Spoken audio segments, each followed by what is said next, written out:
I thought you might return. Now, where were we? I told you about the folly of Aristagoras and the great king's wrath. There was Themistocles, the defense of Greece, and the rise of Athens.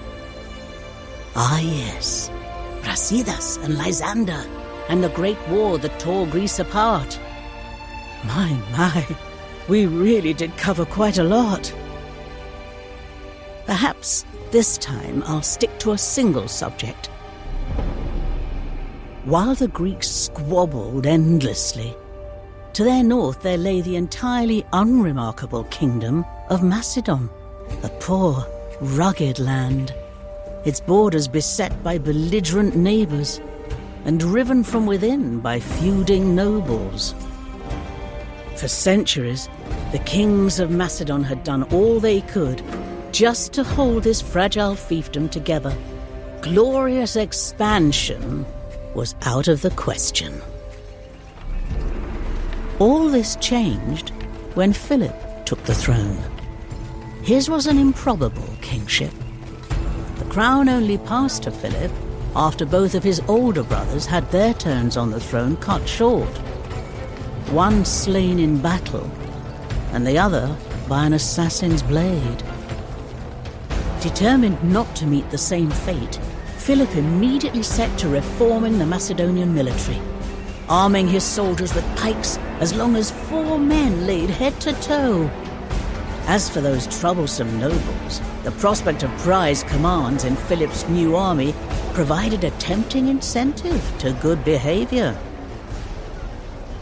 When Philip marched against the Scythians, his eyes set on yet more plunder to feed his growing realm. There was a new commander among his forces, his teenage heir, Alexander. A boy of little experience, but tremendous ambitions. Philip was about to give his son a first, alluring taste of glory.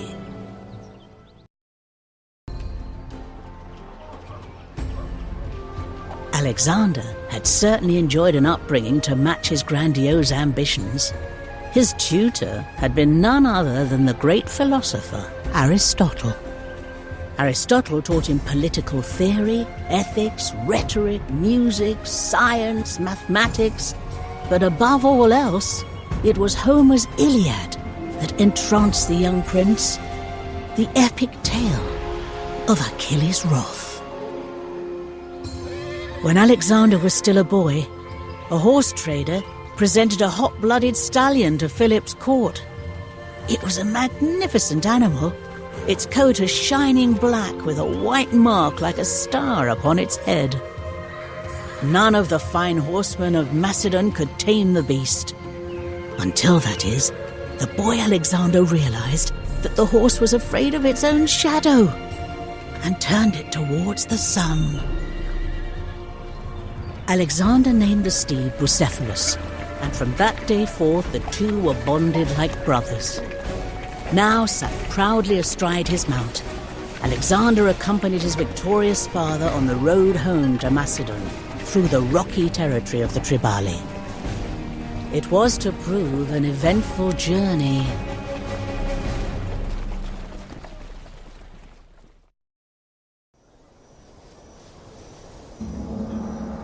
On campaign with his father, Alexander had finally been given the chance to prove himself. Things were not always so harmonious between father and son. Alexander's fiercely protective mother Olympias was not Philip's only wife, nor was she a full-blooded Macedonian. At the wedding feast for Philip's 7th wife, the girl's father proposed a toast. May the gods bless this union, and may it produce a legitimate Macedonian heir.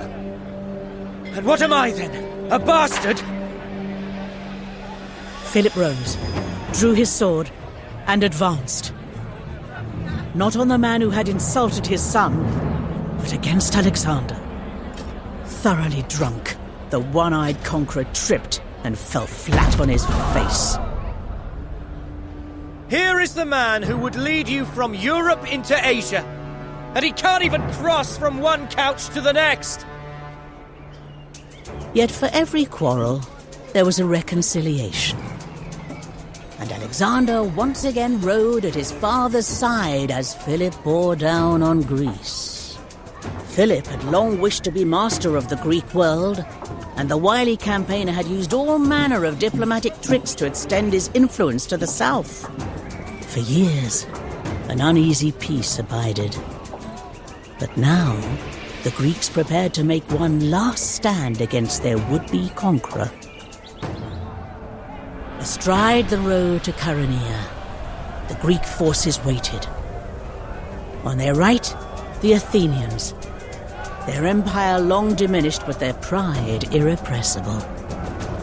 On their left, the Thebans, among their ranks the elite Sacred Band. From the north, their long pikes swaying above storms of dust, came the Macedonians. And on their flank, with full command of the king's finest cavalry, was Alexander.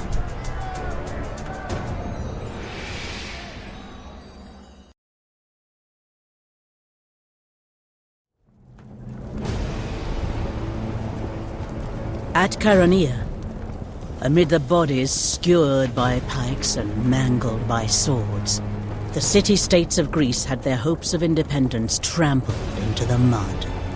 Philip could finally turn his gaze eastwards, to his long-held ambition of plundering the rich Persian Empire.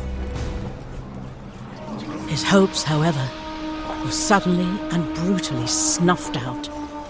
An assassin's blade jammed fiercely between Philip's ribs.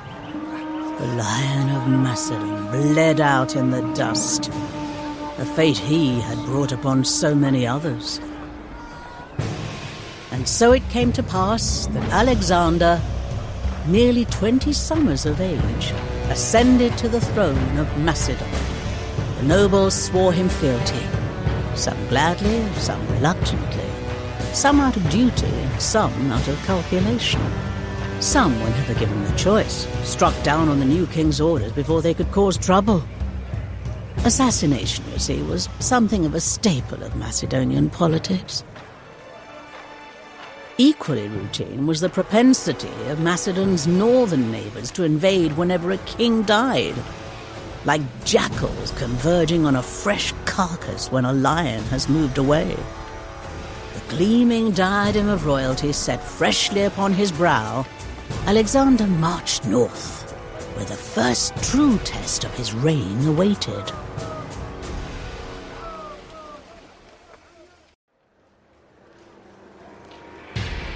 Not all of the northern tribes were foolish enough to pick a fight with Alexander. Like a keen-eyed jeweler, able to discern the potential in a rough and unshaped stone, King Langaros of the Agrianians chose to ingratiate himself with the Macedonian monarch. Langaros informed Alexander that a tribe known as the Autariatai were planning to attack the Macedonians, and even more helpfully, Langaros offered to deal with them himself. Alexander gladly accepted. And so, from every hamlet and township in the Strymon Valley, Langaros called upon his forces. Swift peltasts, clutching their throwing spears tight, cavalrymen atop hardy horses well used to cantering through rocky hills, stout infantrymen armed with that wicked long blade, the Rhomphaia. To ensure their commitment, Langaros spoke to them of duty. To bolster their fortitude, he invoked the gods. But to strengthen their zeal, Langaros promised them plunder.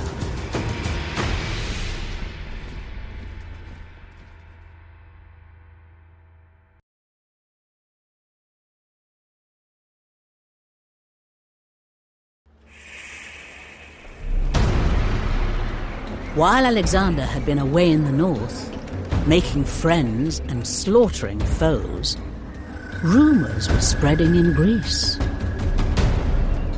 I have it on good authority that the tyrant Alexander is dead, and with him that feckless rabble that his barbarous father called an army. Now is the time to rise up, cast out the garrisons that he imposed on your 5 cities, and retake your liberty! Alexander was not dead. And when he heard that the Thebans had trapped their Macedonian garrison on the city's Acropolis, he was furious. Ah, Thebes. The city where Oedipus had plucked out his own eyes, where Antigone hanged herself, where Heracles went mad and slew his own family. For defying Alexander, the Thebans would suffer a new tragedy.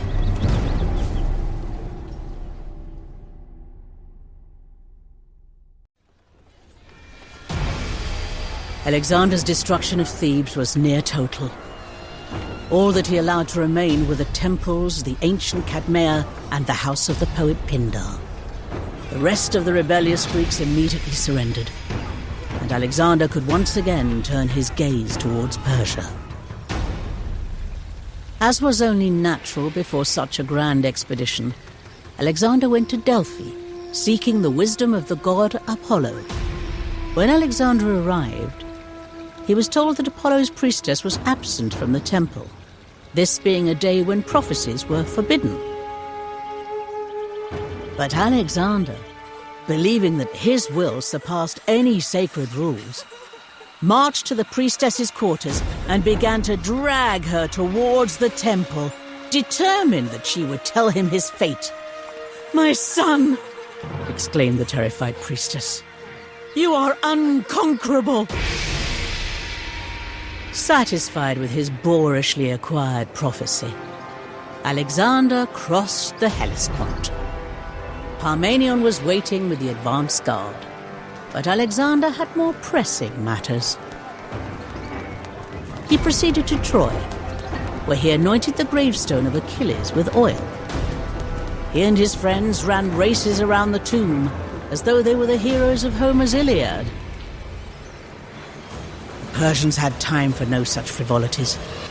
They assembled their forces at the river Granicus, trusting in its steep banks and fast-flowing waters to deter Alexander's onslaught. Alexander gazed at the army arrayed against him, a host more numerous than any he had yet faced. The steeds of the Persian nobles strutting along the serried ranks, their riders eagerly watching for a glimpse of the invader they wished to slay. Upon a single charge across the Granicus, Alexander would stake the fate of his entire expedition.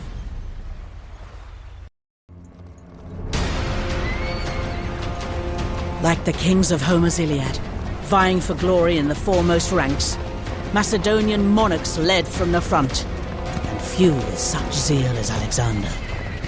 At the Granicus he plunged into the fray, as a famished wolf darts among a grazing flock, tearing at sheep and shepherd alike. But Alexander ventured too far, and a Persian horseman brought his sword swinging towards the king's neck. But Clytus, lurching forward, sliced the Persian's arm from his shoulder. His first victory over the Mede in hand, and feeling just as invincible as the Pythian priestess had proclaimed him, Alexander marched on. His target was the coastal city of Halicarnassus, its grand harbor ringed by walls flecked with sea foam, where the great warrior queen Artemisia had once ruled. You see, Alexander had a rather unconventional plan to deal with the Persian navy. Rather than build a fleet and fight them at sea, he'd simply use his army to capture the Persian naval bases, one by one. The rightful queen of Halicarnassus was Ada II, a wise and learned woman, and a gracious benefactor of the temple at Delphi. But, deposed by her brother, Ada now languished in exile, until the arrival of Alexander presented her with an opportunity. The exiled queen welcomed Alexander, putting her wealth, her followers, and her considerable knowledge at his disposal. So splendidly did they get along, Ada even adopted Alexander as her own son. The siege of Halicarnassus, then, would be a family affair.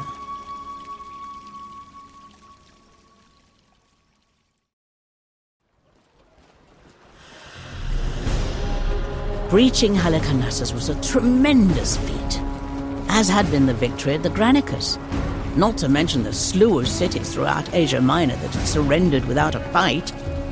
Yet the victory Alexander truly craved remained elusive. He set off once more, seeking a confrontation with the Persian king Darius III, named after the very monarch who had launched the first Persian invasion of Greece. Along the way, Alexander came upon the town of Gordion. Here, there was an ancient cart tied to a post by the most fiendishly intricate knot, a tangled mass of ancient cords twisting, snaking, weaving, slipping over and under and around a knot with no visible beginning or end. Not a very interesting attraction, you might think, but it was said that whoever could undo the knot would rule the world. Alexander examined the knot, paused for thought. Then with a single stroke of his sword, simply sliced it in two. From there, Alexander proceeded south, until he reached Cilicia. He began to feel a frightful heat rising in his breast. Then he broke into a wild sweat, frothing like a raging stallion. He flung himself into the icy cold waters of the river Kipnis, but emerged racked with cramps and fever. All of the king's physicians feared to administer a remedy. What dreadful tortures would await them if they failed, or worsened the king's condition? Only one, Philip of Acarnania, was willing to produce a cure. But as Alexander was about to raise the potion to his lips, a messenger passed him a letter from Parmenion, claiming that the Persian king had paid the doctor to poison him. Alexander looked the physician straight in the eye and downed the cup in one go. At first, the king fell back, his breath lost, swooning into near unconsciousness. But then, as Philip attended to him, Alexander regained his senses and felt the cure work its way through his body. A period of rest was clearly in order. Alexander and his men, welcomed into the cities of Lower Cilicia, at last paused their relentless march.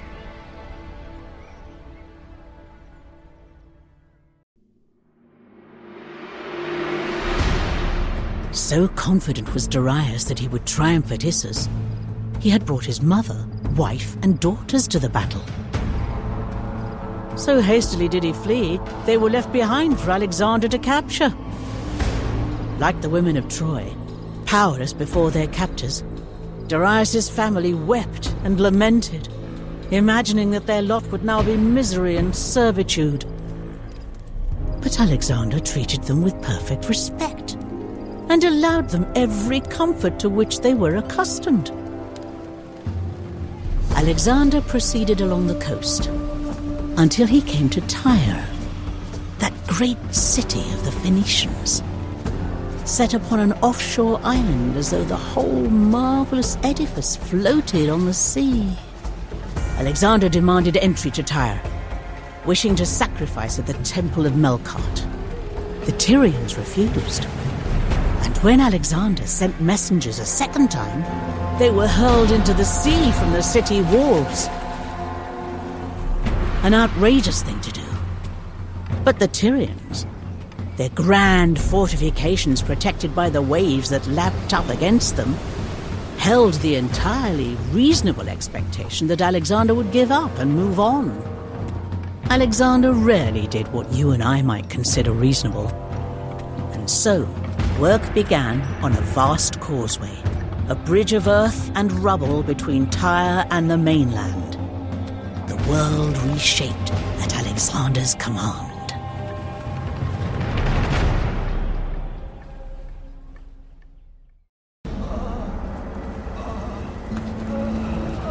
Tyrians paid an awful price for defying Alexander. Thousands were slaughtered in the city. Thousands more crucified along the beach. The rest sold into slavery, condemned like the women of Troy to know ever after that once they had ruled a great city by the shore. In Egypt, Alexander received a more favorable reception. The Egyptians had always chafed under Persian rule, and so when Alexander arrived, they hailed him as a liberator. They proclaimed him Pharaoh, the incarnation of Ra. And Alexander blessed his new subjects with a magnificent city, Alexandria, crowning the rich Nile Valley. Having seized the jewel of Darius' empire, Alexander turned once more to defeating his rival in battle. Darius sent messenger after messenger, desperately suing for peace. 30,000 talents of silver. All the territory west of the Euphrates. Co-rulership of the Achaemenid Empire. If I were you, I would accept. So would I, if I were Parmenion.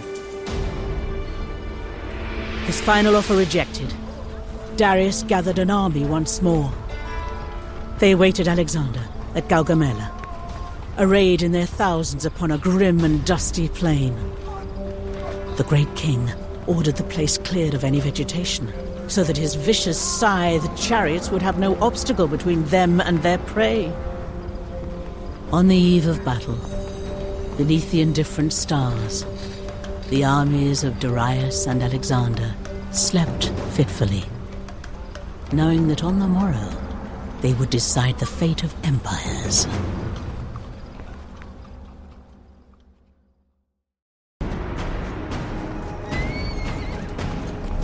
Alexander was determined that Darius would not get away from him a second time.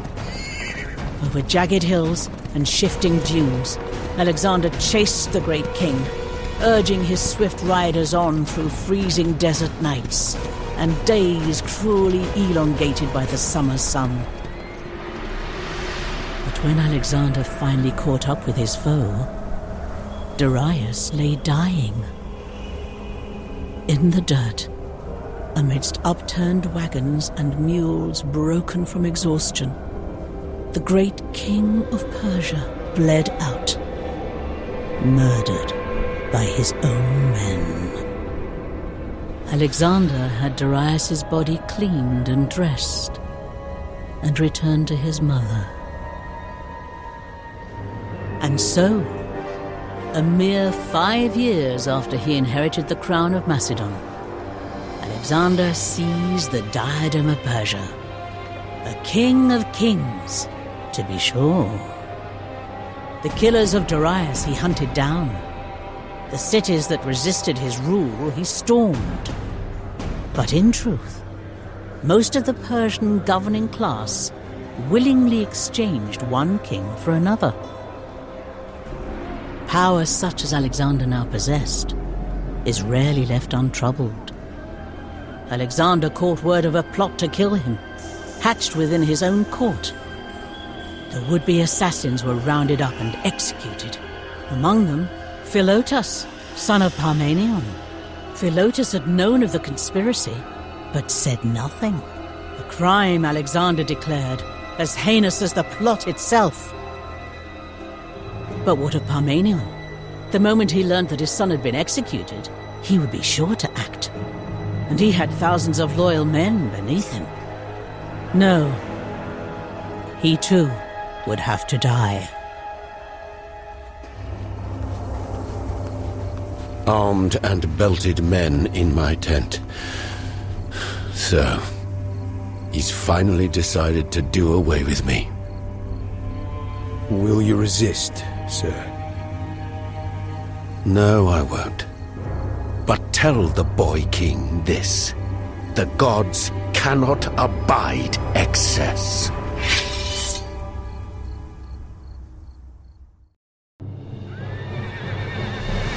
Alexander founded many cities that bore his name. This one he named Alexandria Escate, meaning the furthest. Here, on the edge of the known world, beset by foes and vexed by the barren landscape, Alexander raised his improbable city, an attestation that every last parasang of the Persian Empire was his to order.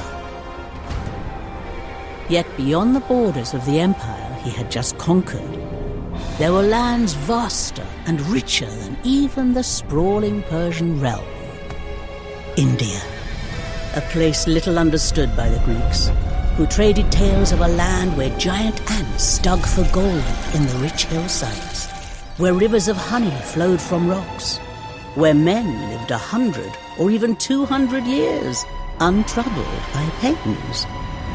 They spoke of men with one giant foot, with which they sheltered themselves from the sun, men with the heads of dogs, and men with no heads at all, who had their faces in their chests. I shall let you decide the veracity of these stories for yourself. In one respect, though, the land of the 5 rivers was much like anywhere else. It was endlessly contested by rival kings. On one side of the river Hydaspes lay the realm of Takshila, ruled by the young king Ambi, who had recently gained the throne after his father was murdered. On the other side of the Hydaspes, another king ruled, Horus, the man who had recently murdered Ambi's father. This being as good a pretext as any for another round of fighting, the 2 kings gathered their armies, made extravagant promises to their mercenaries, and prepared to wage war.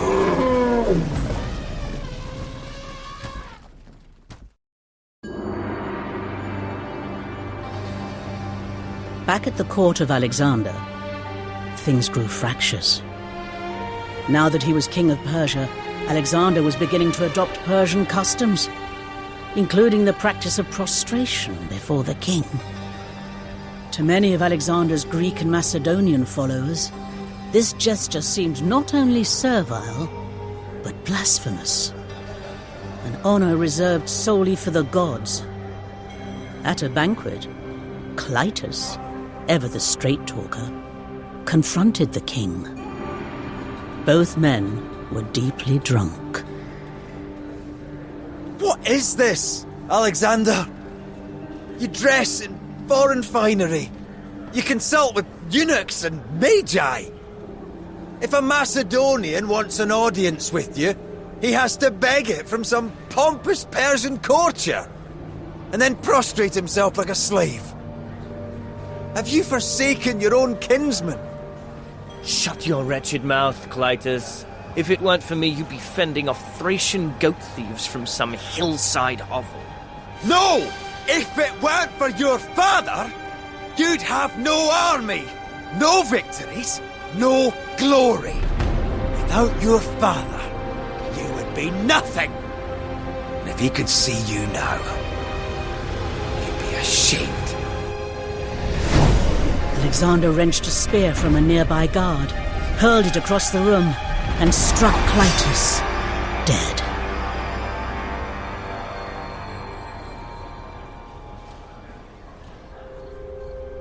Alexander looked upon the lifeless face of the man he had once called friend, the man who had saved his life at the Granicus, and Alexander wept. All through the night, all through the following day, his grief tortured him. A procession of friends and comrades, courtiers and flatterers, philosophers and wise men came to him, trying to soothe his guilty soul. But what roused him from his melancholy was a force greater, deeper than any grief: his yearning. India awaited, a chance not just for conquest, but to follow in the footsteps of the god Dionysus, to witness marvels unseen by any Greek, to reach the outer sea that girdled the earth itself.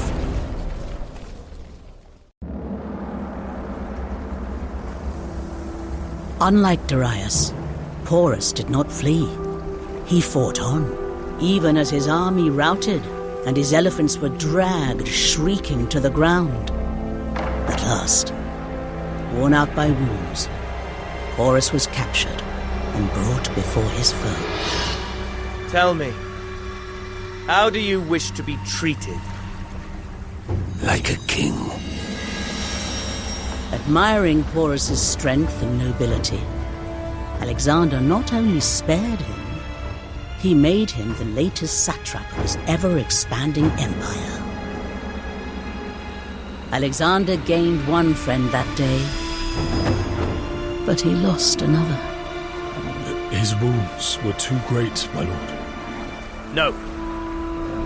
He has overcome worse than this. We all have our limits, sire. As ever, there was only one thing that could assuage Alexander's troubled soul: action. His new ally, Porus, was quick to suggest a suitable target for Alexander's next conquest. His own enemies, a warlike tribe known as the Cathaeans. And so the Macedonians prepared to march again. It had been 8 years since they set out from home.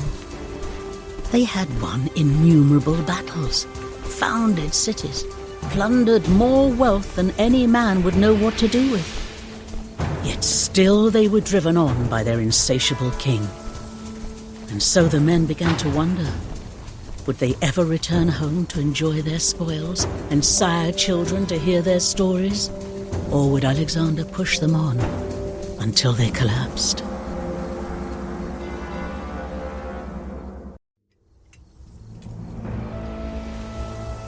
I have heard rumors, men, that your conviction is faltering. That some among you wish to turn back and leave our conquest incomplete. Do you not know what lies beyond this river? Lands lusher than you have ever seen. Riches that Croesus would envy. Glory, oh what glory, to rival Heracles himself!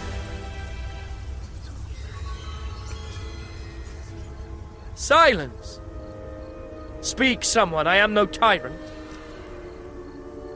We love you, Alexander. Truly we do. But we want to go home. East is the Ganges, which empties into the great sea that girdles the earth and will bear us back to Macedon. East is the way, east we shall go. But still the silence persisted. The men refused to go on. Like Achilles sulking at Troy, Alexander withdrew to his tent. For 2 days he spoke to no one, his heart filled with terrible rage. Armies are fickle. Perhaps the men would reconsider their refusal, whether from shame, or fear, or duty. Or perhaps the gods who had shown Alexander such favor would send a sign that none could ignore. No such portent came, nor did the army's grief turn to compliance.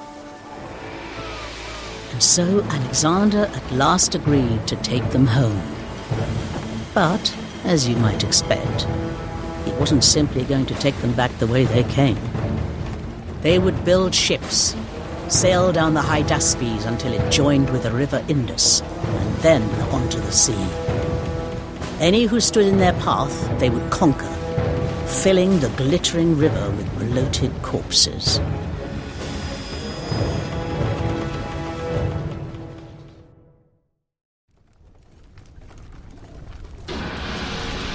Alexander! Alexander! The arrow is stuck in his lung! Fetch the physician! No, Perdiccas! Cut it out of me! Now, man! Alexander's body was by now as scarred and slashed as a butcher's block, and this new wound was the deepest yet. Perhaps, having escaped death once again, he ought to have considered a reduction in his adventuring. On the contrary, it only reinforced his sense of invincibility. When he reached the southern coast, Alexander announced that the bulk of his army would not be sailing home. Rather, they would trek through the vast Gedrosian desert. The fleet was put under the command of Niarchos, with orders to sail along the coast and rendezvous at Babylon. And so the admiral made ready. The ships were loaded with barley cakes and wineskins, nets and fishing lines, chests of gold, should there be opportunities for trade, and racks of spears, should they need to fight. In addition to the steersmen and sailors, the carpenters and soldiers, there were also geographers, botanists, and naturalists, eagerly crowding the decks for a sight of something new and marvelous. For this, you see, would be a voyage of discovery.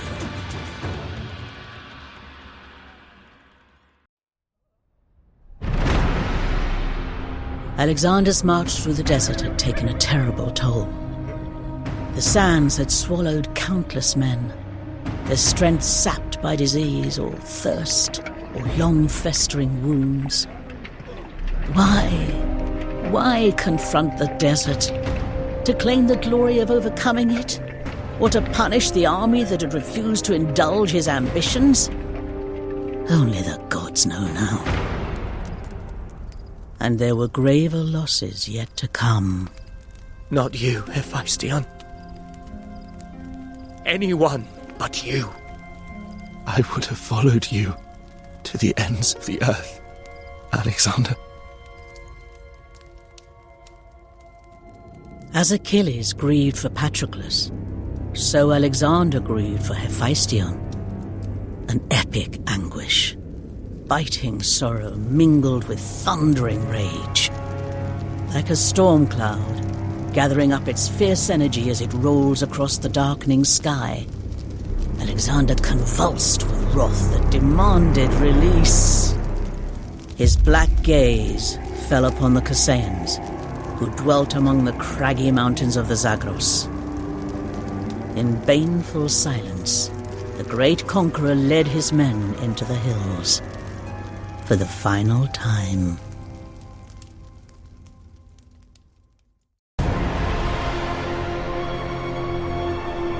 Like Heracles, driven mad by Hera's hand, Alexander slaughtered the Chasseans without pity, soaking the hills crimson. And then, sated, he was alone once more. Hephaestion, Clytus, Bucephalus, Parmenion. They had all crossed the Styx. And how many brave men besides? How many soldiers had left Macedon as keen-eyed youths, only to heave their last breaths on some distant, desolate plain? At last Alexander, who had seen so much death, confronted it himself. Some spoke of disease, others of poison. Perhaps the many wounds finally wore him down, or the drink, or the grief. Even the greatest have their limits. You must choose a successor, Alexander. To whom will the kingdom pass? To the strongest. And with that, the mighty heart stilled. Bereft, filled with sorrow and regret, his dreams of world conquest thwarted, the blazing star burnt out. But how brightly it had shone. He was too much for this world. Too spirited, too ambitious, too bold. Should he really be faulted for that? As for the empire he forged, well, as you might expect, bequeathing your realm to the strongest is hardly conducive to a smooth transition of power. Alexander's generals immediately set to fighting one another, pulling the empire apart like stray dogs tearing at a hunk of meat. No empire would ever be so rapidly gained, or so suddenly shattered. Let me rest my tired voice now, And then I shall tell you of another empire. One that rose slowly, patiently, relentlessly, and endured.